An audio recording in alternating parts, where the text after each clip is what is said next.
This year, we have really looked into all the segments in the passenger car and also with the commercial cars. That is our two main focus right now. So these are the things that our Powertrain Working Group is working on. And next page, please. So the reason we are working on this right now, we are actually focused on the 3-in-1 EDU as we were in our working group for this year. The reason is that we want to create an interface that is standardized, and in order to let the module design be possible for different suppliers to work as one. By doing so, the different performance of the components that from different suppliers will be able to do various types of performance in order to serve different types of vehicles. So this is why we want to standardize the interface and the interface of the 3-in-1 EDU for this year. As also, we are focusing on the 2-speed gearbox to be one of the key component in this design. Next page, please. Okay, so from the beginning of this year, as most of the members that is within our working group that has known, we have brought in the short-term, middle-term, and long-term development of the development process that we are looking into. So we already have a timeline layout, and also as you can see, we're not only talking about the passenger vehicles 3-in-1 EDU now. By the end of this year, which is starting in August, we are also looking into the solutions in commercial cars as well. So these are the main projects that we are working on in the Powertrain Working Group right now. And so nevertheless, to move on further, I will hand this the next section over to our working group chair, AAM Colin, to do the introduction of powertrain design standardization. Giving it to Colin. Thank you. Okay. Good afternoon, everyone. Okay, I will spend a few minutes to introduce the powertrain design standardization next. Next. Okay. The purpose of standardization is actually to reduce the complexity of system from multiple suppliers for same vehicle platform. In the future, because the vehicle platform will cover certain vehicle segment in the market, so by standardize the system that's allow to meet the different OEM client specific requirement. Okay, so the items for the system, okay, of powertrain. We talk about right now. We talk about the passenger car powertrain. That's including the installation dimension with the vehicle, and power density, and performance requirement, and the hardware and the software interface among the subsystem. Okay, then communication protocol and connector. Okay, and also with the standardization of the system parameters, then we will standardize the subsystem design and component design. So by standardize the subsystem and component design, then that will provide flexibility to provide modular assembly for different vehicle model. Okay, easier material management and also lower process investment and the lower manufacturing cost and reduce complexity of service. Okay, that's the whole purpose of the standardization. Okay, next.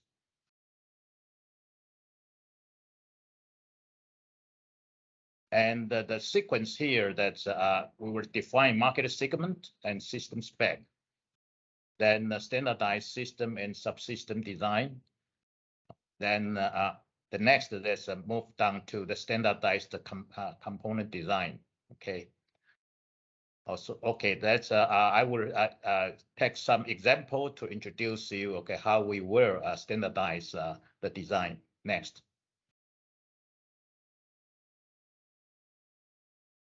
From here, you can see, okay, there's a trend, okay. The motor speed of the powertrain, okay, will go faster and faster. the maximum RPM, okay, in the early days, okay, is just somewhere around 11,000, 12,000 RPM. And today for passenger car, that's all moved to about 15,000, 16,000 RPM motor speed. But then the future, then it will further move up to 20,000 or 24,000. Okay, and what we are doing now is to standardize, okay, the design for today. Then of course we'll also have a roadmap, okay, developed later, okay, to standardize the spec for the future product. Okay, next. And here is the example of the standardization. For instance, that's for the powertrain. Okay, three-in-one powertrain. The powertrain will cover, okay, certain market segment. Okay, actually that's for AAM's future design. Okay, that's for the three-in-one. We will have the same installation dimension and also the same motor design, okay, to cover a certain range of the power requirement. For the C and D size, so we will have the drive powertrain, okay, that's to cover 90 kilowatt up to 200 kilowatt, okay. Then the motor, the gearbox, the inverter will be all the same design specific, but then just have the different power, okay. Then that will provide the mounting phase, okay, same mounting interface and I/O, okay, with other system, for instance, like a battery pack, okay, then DC converter, OBC, thermal management. Then standardize the operation and the performance parameter like working environment, operating voltage, and then standardize the subsystem design. Okay, next.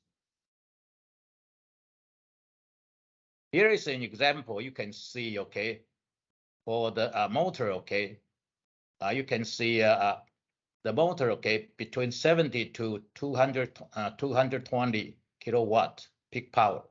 That's for normally for C and D size passenger car segment, okay?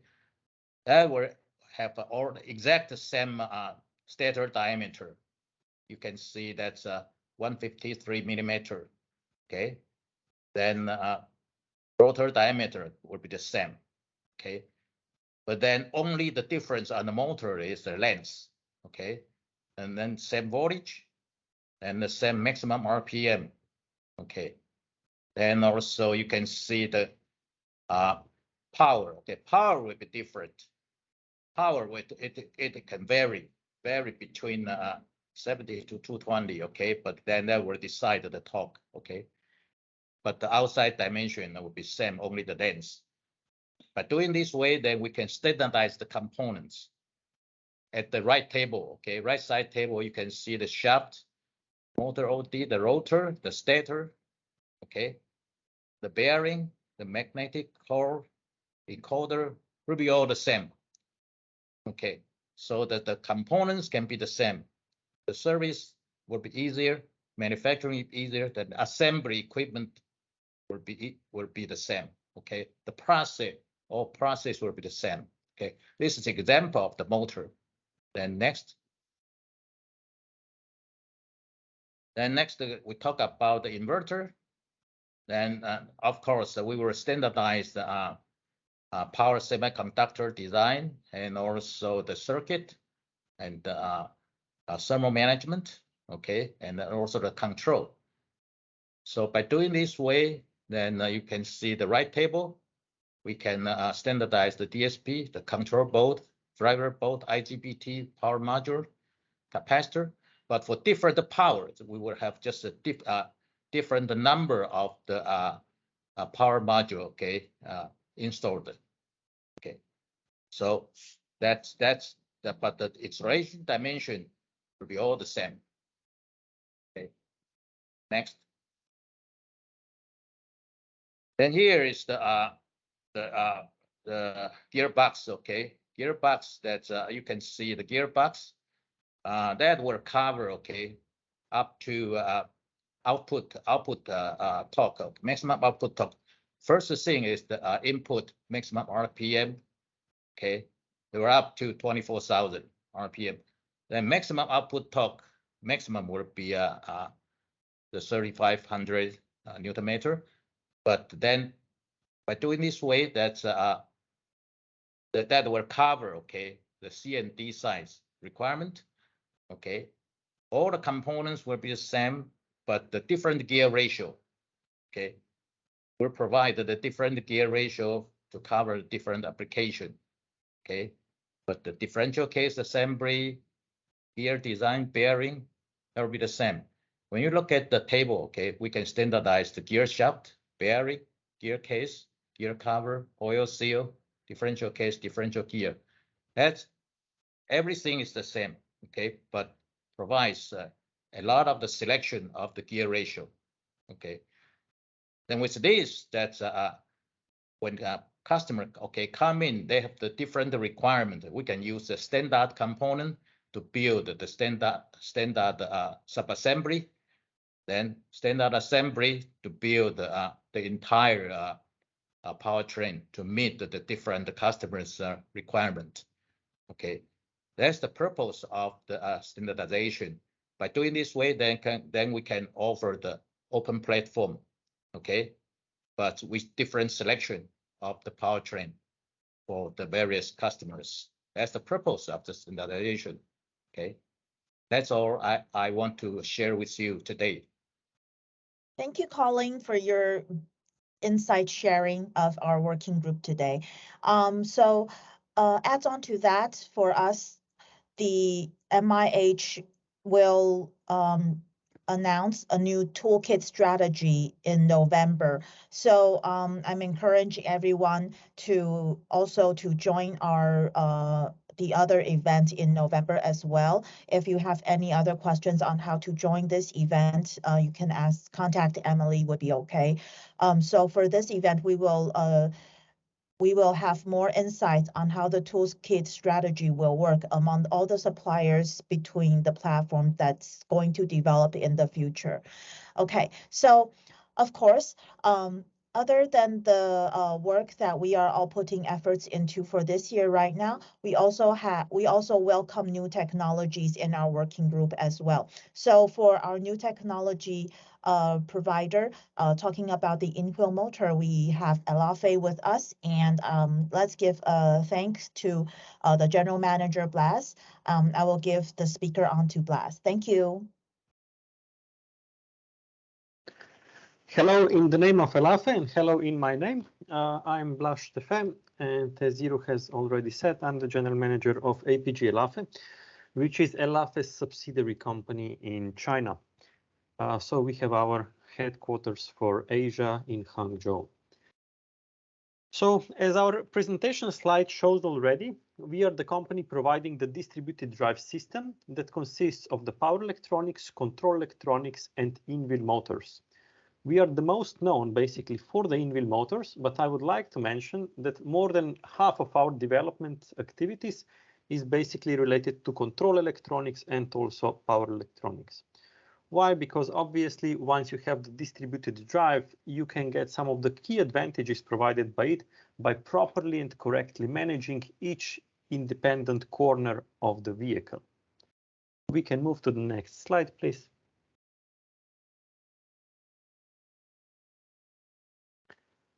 So even though Elafe has been for many years operating like a startup company, and we have the vision and passion to deliver and to change the world and to change the concept of mobility, basically we have a relatively long history and tradition.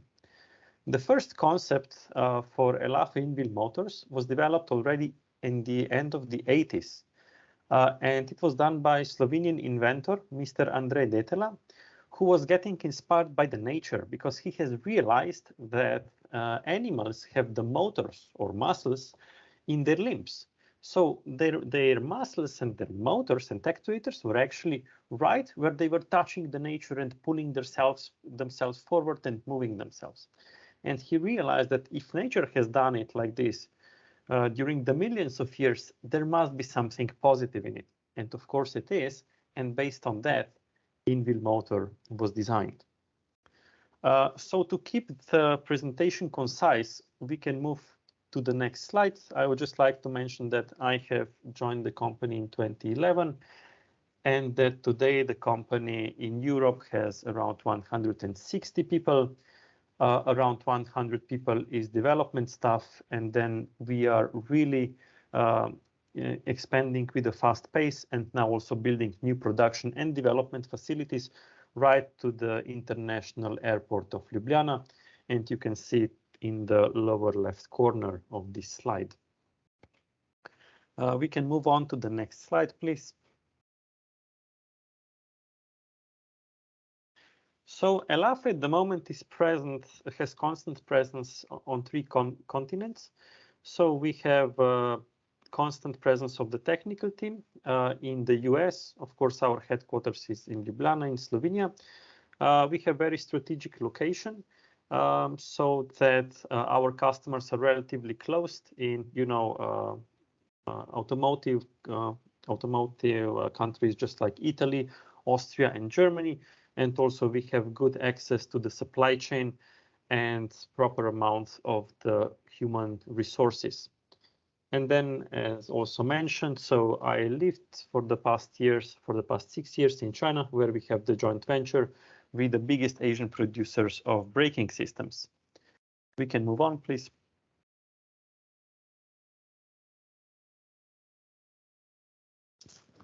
So Elafe is very much industry focused. As said, in some way, we operate a little bit like a startup. And as you can see on the right side of the slide, we have strong partnerships with European companies through European development and research projects. But on the other hand, we are also a profitable, sustainable company that works on the market successfully with customers, which are newcomers, so the startups and newcomers in terms of mobility and electric vehicles, as well as traditional OEMs. And I will just now try to take control of the slides and move on myself, like this. So Elafe, as said, is focused to in-wheel motors, electronics, and development.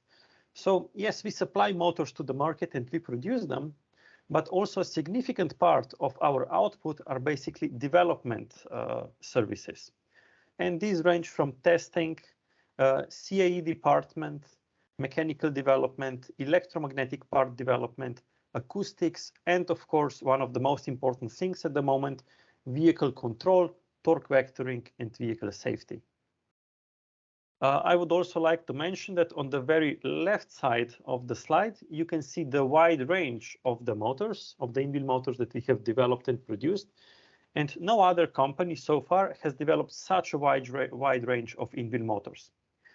And what we want to show with it is that our technology is scalable. So we know that today there are many millions of in-wheel motors on the roads, but they're mostly integrated in small scooters. And that technology, according to our knowledge, is not very well scalable, which our technology is. So we can produce the motor for an electric bike if needed, and we are the most competitive and the most effective and efficient in the range of high power and high torque electric motors. And here I think the torques that range from 400 Newton meters per wheel to approximately 2000 or 2500 Newton meters per wheel. And the power range of these motors goes approximately up to 150 kilowatts. And we are moving on. So majority of the motors that we produce and deliver at the moment are tailor-made and custom developed for our customers. It is really important that the motor is developed in a synchronous way with the vehicle so that they are complementary in terms of durability, range, efficiency, weight, and so on. Each vehicle is trying to bring unique sales point to the market, and that's why it also needs to have a little bit unique and modified tailored motors so that it can perform the best in its market segment. While on the other hand, we also have some standard motors to provide. These are the motors, as you can see here, M-type and L-type, with which most of our development, testing, and validation processes were done. And in such way, we have ensured the durability, reliability, low cost, efficiency, and low weight of the motors. And these motors are today available to our new customers so that they can get to their prototype vehicle or testing vehicle with in-wheel motors relatively fast. And then in parallel to this activity, integration of the first demo vehicle, we can also develop a custom motor for them. Here is quickly presented structure of the in-wheel motor. I would like to say that we get different questions. How about the tire change? How about the damage of the rim? How about maintenance of the brakes? Well, we understand these concerns, and we are happy to answer that these things don't get more complicated or time-consuming, or they don't require more resources. So if, for example, you want to change the tire and the rim or the wheel on the vehicle, the process is exactly the same as it was before when you didn't have the motor in the wheel. While if you want to change the brake or maintain the brake, you also need to screw and unscrew approximately 5 additional bolts. Then you put motor to the side, and then you have full access to brake, knuckle, ABS sensor, and other components, just like you had before the era of the in-wheel motors. So simplicity of maintenance is, we believe, one of our key benefits, not just because vehicle standard components remain unaffected, but also because in-wheel motor itself doesn't really have many moving parts. So it doesn't need much maintenance apart from the seal in each of the wheels. But these maintenance intervals are still longer than those that we know from traditional vehicles or traditional electric vehicles. As I've said, electronics is one of our key focuses at the moment, especially the safety, vehicle control, stability, and the management of critical situations.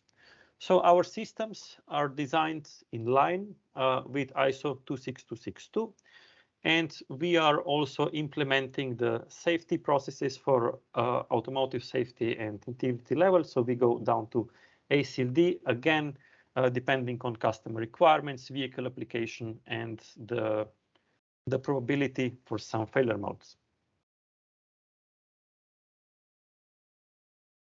Here I'm going back to engineering services that I mentioned before, and I would just like to sum it up at this point.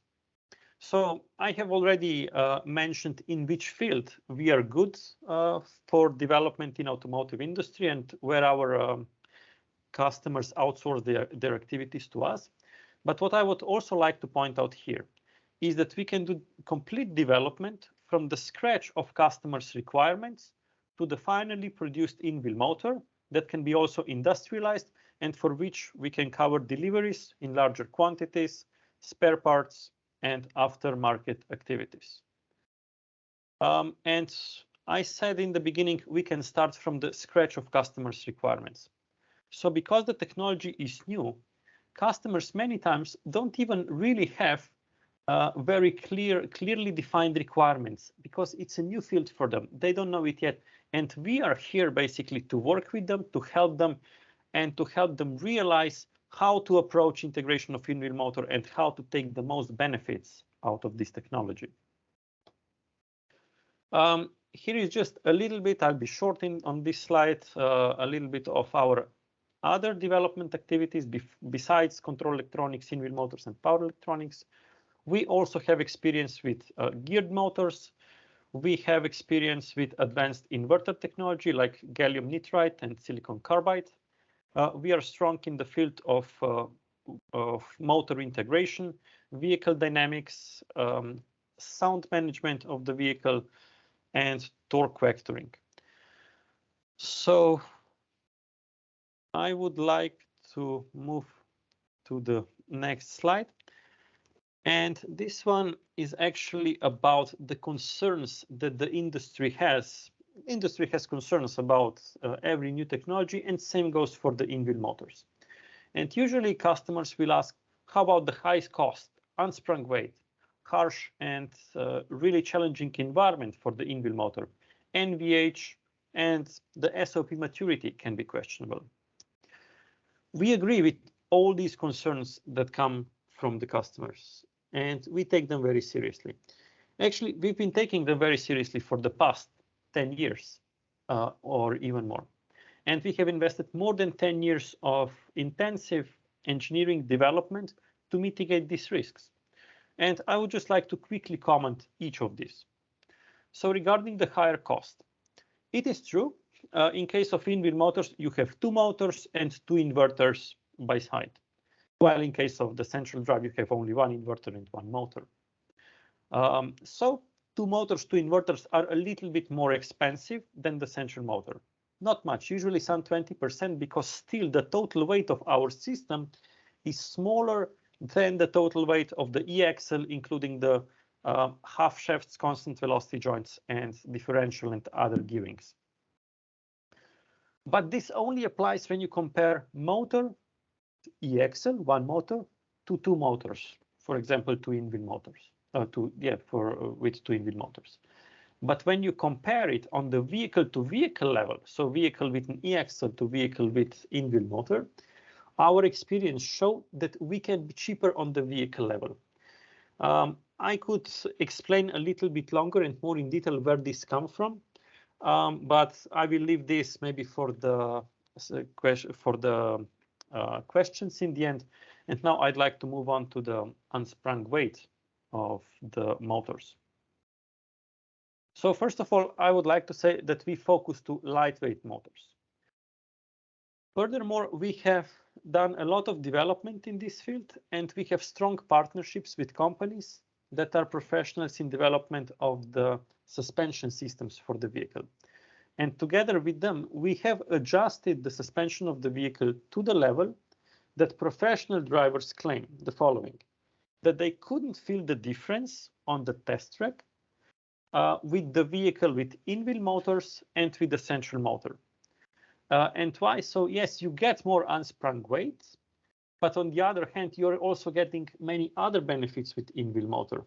For example, lower total weight of the vehicle, lower center of gravity, and so on. And regarding the comfort, our extensive testing has also shown that a normal driver who is not a professional driver can basically never feel the difference in comfort in normal on the public road driving conditions.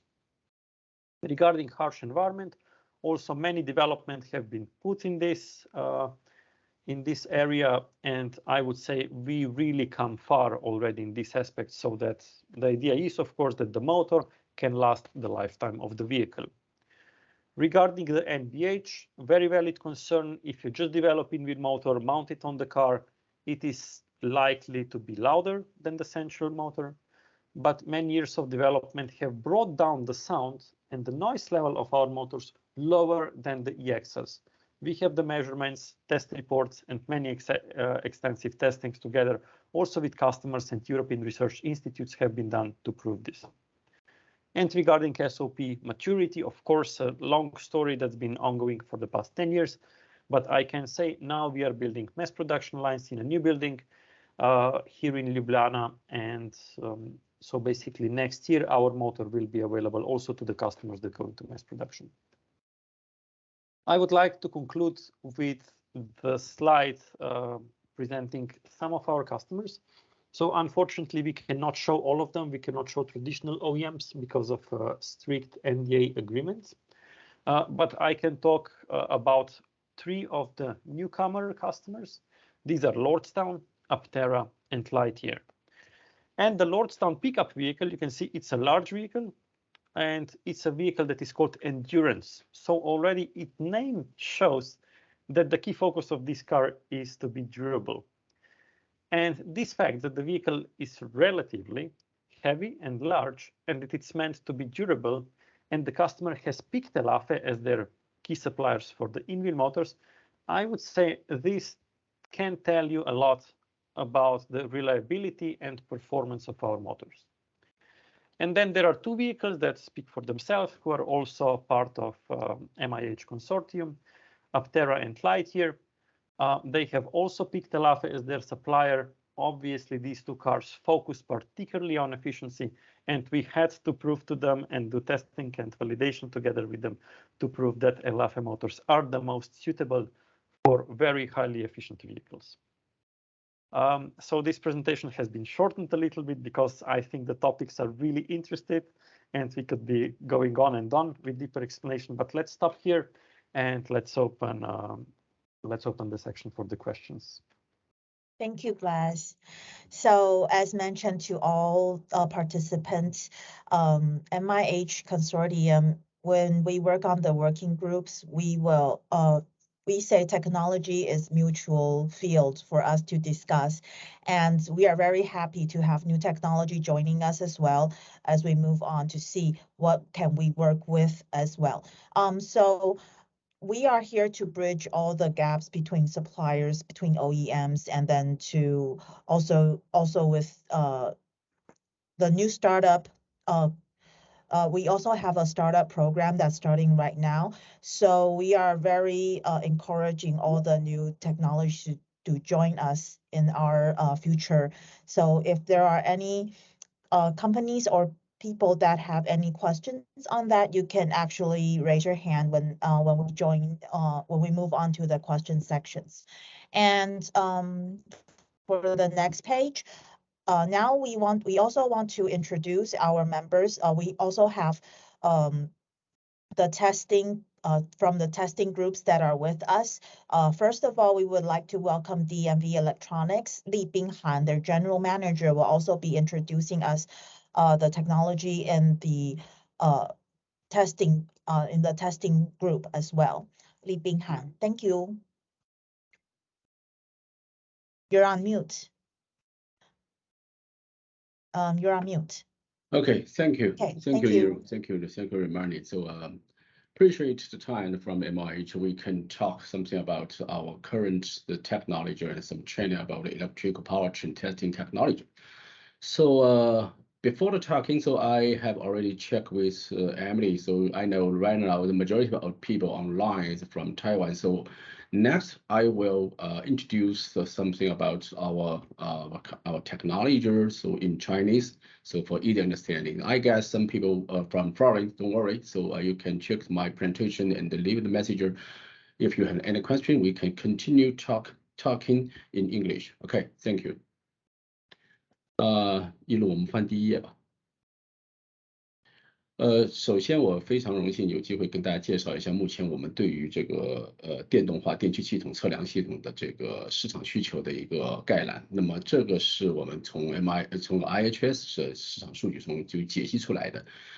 在未来的5年间，随着这个电动化的一个不断的普及的话，这个市场的这个需求特别在测试领域当中不断追求高压、高绝缘、高信高速以及逆变器的小型化、多元化的这个设计，这样的一些强耦合的系统的中的这种各种的测量方法不断的更新，所以可以已知我们的这个市场上出现着目前比较主流的测试的这些公司伙伴们会推陈出新的不断会拿出他们最新一代的测试技术以及技术装备来服务于电动化技术的不断演进和技术迭代。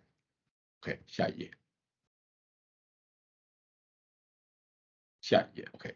这一页呢，我们主端介绍的是目前在电动化这个驱动力当中一个非常重要的一个元器件，那个碳化硅技术，以及相关的逆变器，以及DC-DC 变流器和车载充电器的一个技术迭代。我们可以很清晰的预见到了2026年这个年间的话，基于那个碳化硅技术的这个 MOSFET 的这个应用，特别是在800伏逆变器的这个应用方面，会逐渐的变得越发的广泛。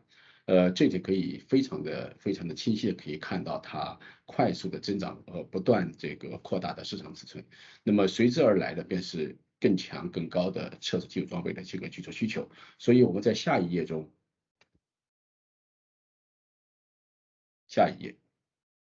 可以清晰的可以看到，就是说基于 IGBT 的400伏的逆变器测试开发的这个 trend 的话呢，是逐渐趋于平稳，而基于碳化硅技术的这个800伏的这个逆变器的技术的话，这个产品的话会不断的推动出行。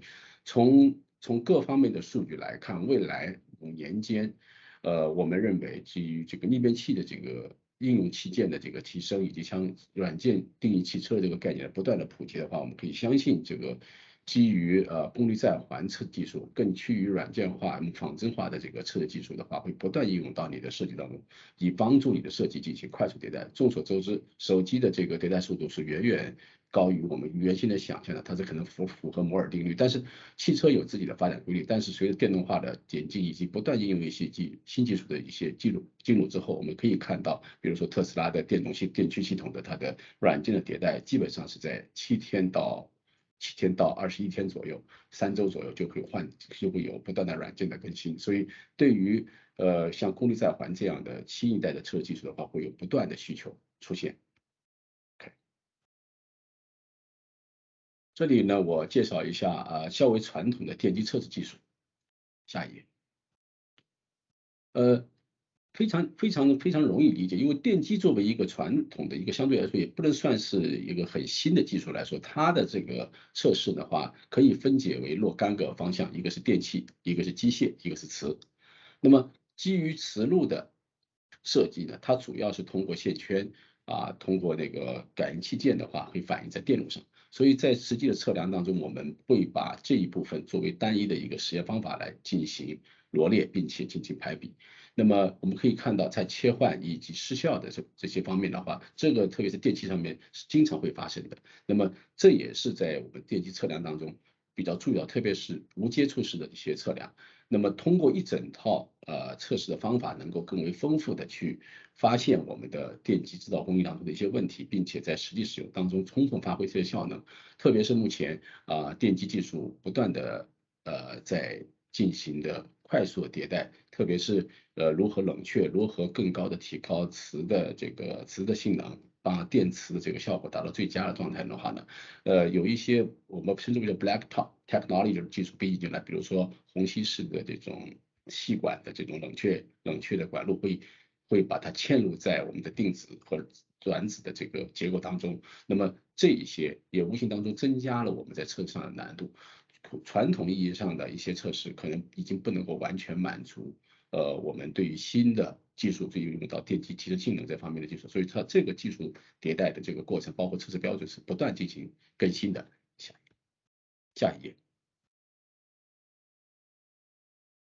那么 DNV 基于这20多年来对于电机的这个理解以及测技术的不断的这个推陈出新的话，我们运用到了一些新的技术，首先我们自主开发的数据采集系统达到了10兆赫兹采样率的频率，这个在我们早期的这个技术当中是很少运用到的，因为我们更多的是关注于电机测量的一些数据的一个质量以及它的精确度的一个考量，从信号的本身去挖掘它性能的特征，利用于我们对于电机开发的一个充分的这个理解，以及这个我们创始人洛罕诺夫教授20多年来的一个行业经验的话，他已经把它量化，并且在我们的DB Pro 的工具软件当中把它模块化了。那么跟我们目前是全球各个行业中最主流的，比如说像 Aviator像 FEV 这些在电驱方面有丰富技术经验的公司来说，我们已经把测试当中的实验方法看似简单，它的背后已经有大量的数据以及模型进行支撑，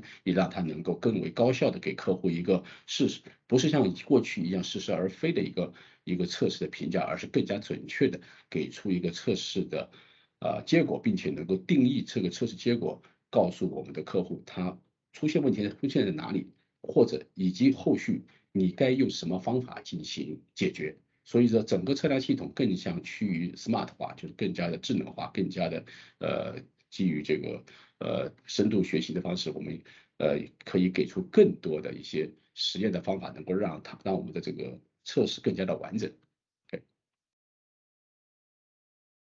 这里展示了我们公司从产线到研发的一整套的这个技术装备的这个布局。这里可以有一些比较容易的参数，我这里就不再展开详细解释了。那么它们之间的差异外乎就是下线产线的 OEL 跟 EOL 系统的话，更关注于节拍，更关注于诊断，更关注于发现产品的质量问题。那么而研发这块呢，更关注于性能，更关注于这个技术数据的一个分析，以及给出这个研发的一些更改的一些建议。OK， 下一页。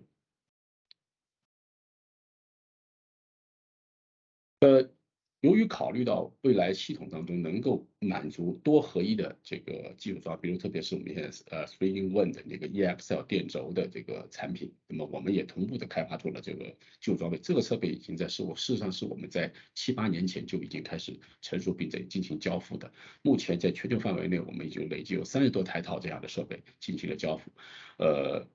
这里呢，我们公司不同于传统的这个电机的这个技术装备的提供商，地方在哪儿呢？就是我们首先我们给了更大的功率，更为宽的扭矩的这个范围，更高的速度的范围，更强的冗余以及更紧凑的设计，更短小的尺寸，能够帮助我们客户在有限的技术空间当中能够快速的布局。另外呢，我们采用了我们具备再循环的能量的一个再回收，让整个车辆系统变得更节约、更经济，也符合我们绿色生产、绿色开发的这个需要。OK， 下一页。结合我们在电机电轴的多元化的设计当中的话，我们考虑到我们的客户从电机和电轴，因为特别是目前特别像电轴这类产品3合一，以及包括目前在中国大陆比较流行的多合一系统，最高已经达到8合一了。这么多的电子、功率电子、机械以及这个电传动结构结合在一个系统当中。紧凑型的设计，其实它的这个技术上，在技术上来说，它的这个信号以及执行这些部分的内容的耦合度是非常高的。如何有效的解耦合，如何能够发挥每一个子部件的这个性能，其实是给予所有的目前在从事电气系统研发的工程人员一个比较大的一个考量。也是一个大的挑战。同时，对于测试装备的提供商来说，也给出了更为高的技术的需求，因为你的设计必须符合我们客户更多元化的、更 flexible 的一个 design 的一个 requirement。如何帮助他快速定位、快速解决、快速获取以及快速的去研判？这个4个快已经在我们的系统上得到了充分的演进和发展。那么我们的系统能够帮助客户能够提供多元化的组合，以适应你在电轴，也适应于单电机，也适应于逆变器。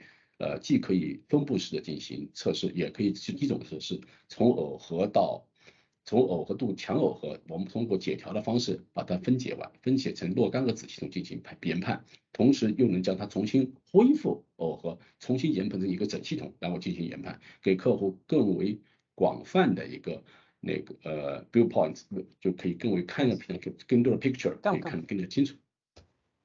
OK， 下一页。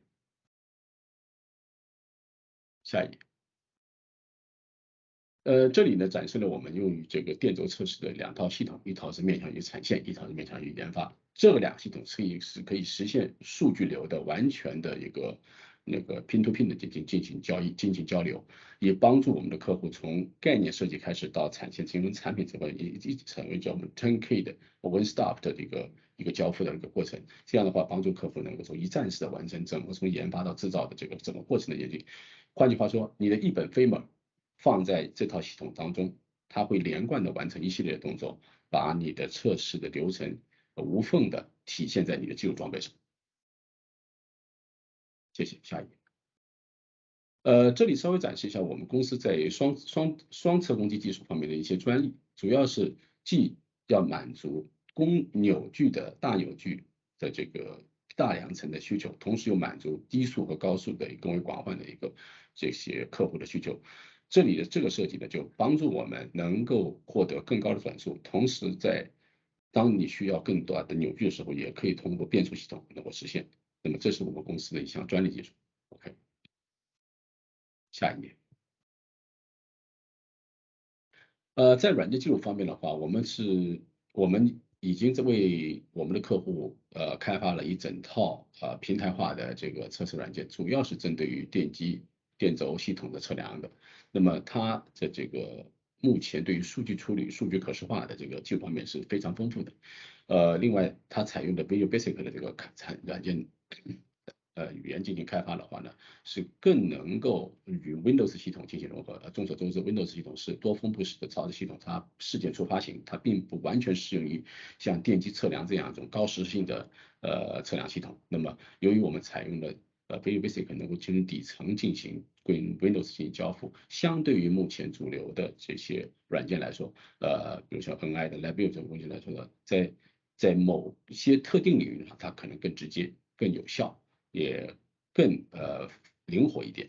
那么其实坦率讲，像 NI 目前还保留着 Measurement Studio 这样一个基于 C、基于 Visual Basic 的一些开发的一些套件的话，其实在我们的系统当中也能进行很好的一些应用，也为我们跟 NI 的合作提供了一个接口。其实目前为止，我们公司呢是有2套这个服务于客户的软件的 suite 一套是基于 NI 的平台的，另外一套是我们自有的一套平台，是非常广泛的。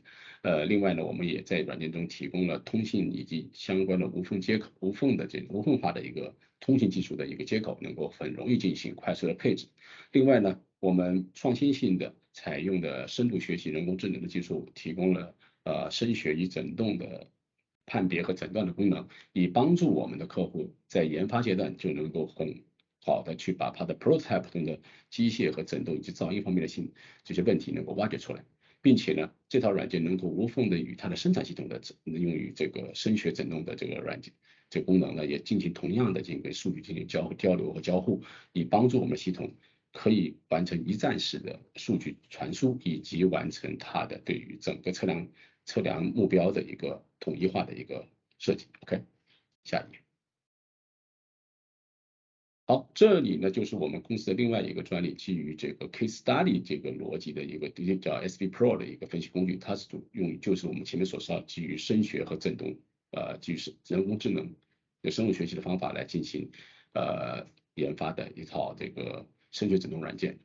这套系统呢是可以非常好的部署在我们目前公司全部的测控系统，能够为我们客户提供非常便捷的这个开发，因为由于它和我们的测量软件是无缝连接的，相对于其他的单一化的这个工具来说，你所使用的这个 PC 的那个资源开销啊，以及它的效率啊会更高一些。OK， 下一页。OK， 这里呢我再展开一下关于逆变器测试技术，我们公司的另外一条产品线叫做这个 ITS 150。记录 ，please， 下一页。韩总，首先呢，先提醒一下我们时间上面我知道我很快，因为我还有一位我 presenter 马上 OK， 没事，谢谢。没关系。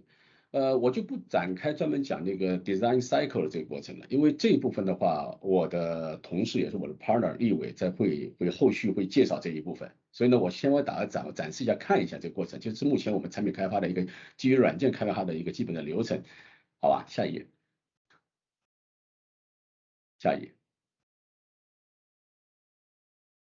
这个是 V model， 也是目前就是我们传统的产品开发的一个模式。这么这里展示了我们在功率在环技术会在哪些地方会被应用到。后面呢，我想我的同事立伟呢会做更为详细的一个描述。来，再下一页。由于我们公司和 NI 呢是 Golden Partner， 这个也是有战略合作伙伴是非常深的，所以我们公司所采用的用于功率在环技术的所有的技术装备的话呢，大部分都来自于 NI。我们的软件，我们的 iTask 测系统的话，测系统软件的话也是基于 NI 的 Verstand 进行部署的，以丰富我们目前整个这个测量系统的一个完善性。下一页。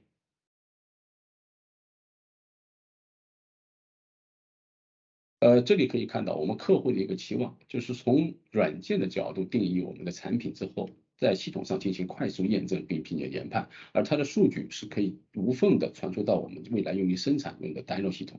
而这样的话呢，整个从开发概念到最后产品形成，这个我们叫做什么？边开发边验证的过程是非常高效的。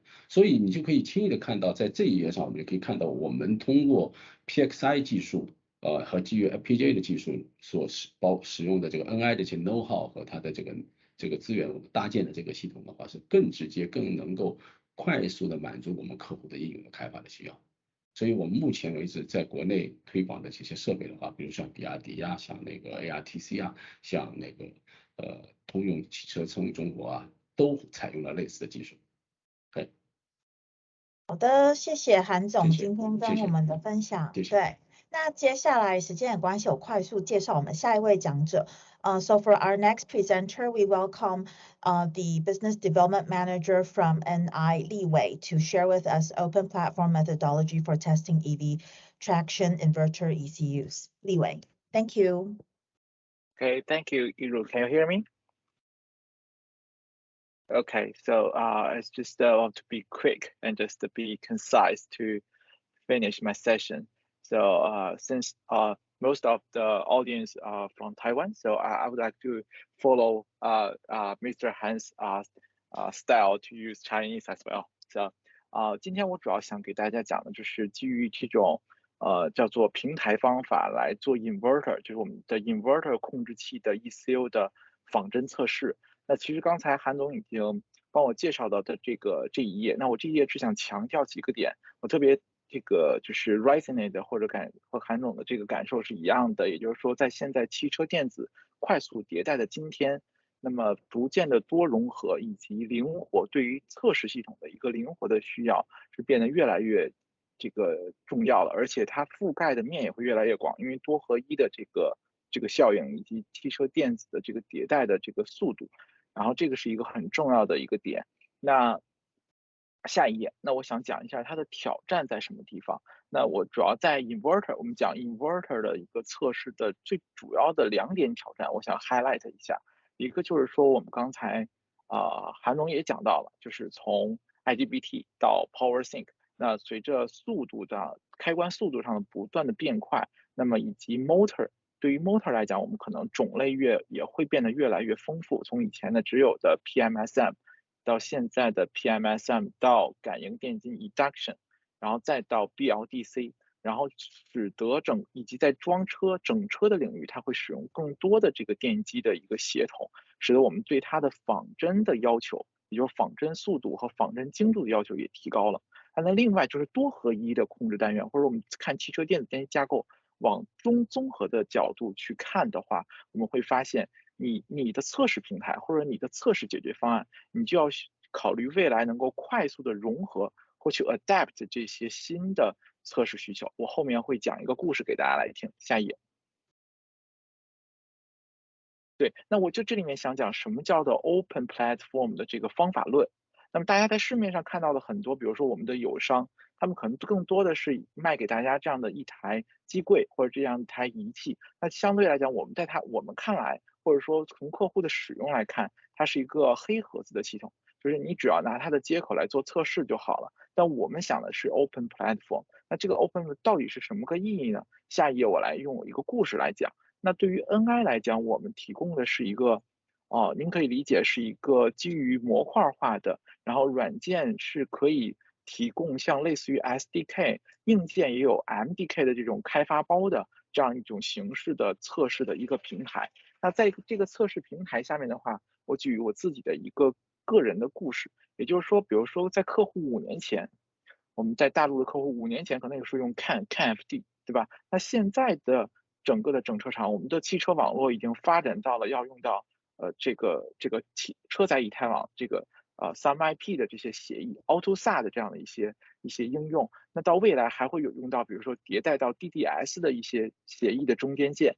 在这种前提下，我们的硬件系统不变的前提下，是不是可以以最小的代价在软件上快速的迭代？然后以及硬件上如果需要，比如说车载以太网的这个接口，我们可以通过这种模块化的做一个简单的一个硬件的子板的一个插入，是不是就可以去满足这个客户在技术上的一个迭代？那从 NI 的角度，我们就提供了这样一个相对我们的竞争对手相当于非常 cost effective、非常有竞争力的方案。所以在最近的2年，我们会发现大量的 OEM 的整车厂在找我们合作，除了他们5年前购买的，就是使用我们的原始的一些 Heo 机台之外，那么他们再会去更新网络的时候，只需要做简单的迭代。也就是说，大家看到这个 technical insertion point， 在这个地方， NI 提供了非常重要的一个价值，也就是说我们在后续的成本上给客户节省了很多，而且帮助客户节省了时间上的这种隐性的成本。好，下一页。好，那我们现在就讲我们的 solution， 或者对于 inverter 来讲，我们现在提供的是 ITS， 就 Inverter Test System。我首先先说的是它是一个 signal level， 也就是说它测试的被测对象是 inverter 的那块 logic board， 是那块控制板。当然我们也跟像韩总的 D&V 合作，我们可以做一些 power level 的 hill， 那不在我今天讲的这个范围之内，因为刚才韩总已经讲到了。那我这边主要是讲的是 signal level。那么其实大家以前的印象可能 NI 提供的是一个测试的这种类似于工控机的这种我们叫 PXI 的这种测试平台，或者叫仿真机。那其实我们现在想做的是更往前一步，我们从原来的就提供给用户30%到40%的这样的一个系统，到现在我们提供到60%，所以叫 ITS。那它能做的就是说，它可以包含里面的一些，比如说电机的模型，然后甚至比如外围的一些调理，还有一些相应的 BOB 的这种接线的这样的一个线缆的板子，我们都已经考虑在内了。下一页。所以这里面的话，大家看到这是软件上的一个结构，所以我们从比如说电机的模拟，因为它很高速嘛，你就需要一个用 IPG 来做到一个微秒量级的，甚至纳秒量级的，就是百纳秒这个量级的去模拟。那同时你的 Powertrain 的其他的 Soft ECU 的一些Virtual ECU 的模拟，你还是需要在 RT 的层面。那在 NI 我们使用的是 Linux RT 的这样的一个技术，所以这是软件层面上的一个整体的架构。下一页。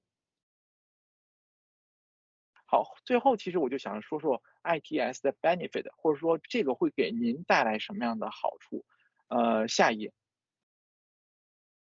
那这一页的话，大家看到的是一个架构，就或者这里面 ITS 具体包含了哪些东西。那上面我写了几点，一个叫做 custom defect， 就是刚才我想讲到的我的那个故事，客户想更新他的网络迭代的时候，他可以很自主的以最低的成本，以最快的时间能够去迭代，比如说车载以太网的加入，还比如说再举一个例子，比如说在电机的前端的随着 Power Sync 的迭代，我们可能需要更快的类似于比如说传感器的仿真，比如像旋变 Resolver。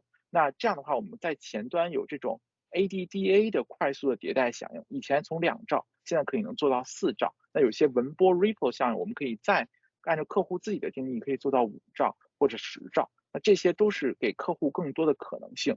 那 flexible 我刚才也是可以用我刚才那个故事给大家同样的一个证明。那 high performance 这点我想再强调一下，就是 NI 从5年到今年的话有一个很大的变化，也就是说我们之前的主流的 CPU 可能都在大约在 2.4G 到 2.8G 左右的主频。那我们知道我们的很多竞争对手他们都在 3.8G 主要的主频。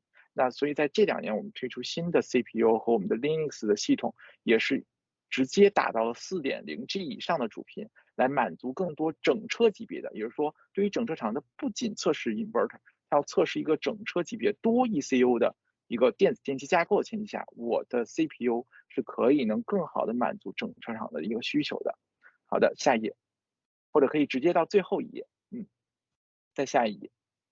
所以在这里面我们想讲到 benefit， 我再强调一遍，就是或者说我再补充一点，就是第一个点是我的 model integration。那在这里面的话也是讲到是说我的 model， 比如说我刚才讲到的电机的 model， 那其实在这里面我们可以容纳像 GMAC 或者 ANSYS 这种你做有限元仿真和电机的本体更加贴近的，有一些有非线性的特性的仿真，可以在我们的平台进行实现。刚才的 advanced computer 我已经讲过了。那 IO Breath 的这个意思是说，就是因为 NI 是一家就是我们做平台的仿真机的公司，所以我们有很多的相应的 IO 模块可以供我们的用户去选择。Integration 我想讲最后一点，就类似于为什么像韩总 D&V， 我们有很多业内的这种汽车电子的我们的集成也好，或者我们的 consultant 也好，这样的合作伙伴来和 NI 一起来打造给我们的客户一个最好的或者说最完整的一个解决方案给到客户。好的，一如我讲完了，好，谢谢大家。Thank you. Thanks for NI's sharing today. So as all members can see, we're not only talking about the new technologies of the powertrain, also on the methodologies when we do the testing and certifications as well. So we are welcome for all those members that are not in our powertrain working group yet. If you are interested in joining our powertrain working group, we are all welcome to all. Now to open up maybe another 10 minutes more for a little Q&A. If there's anyone raising hand, I will simply take questions from now.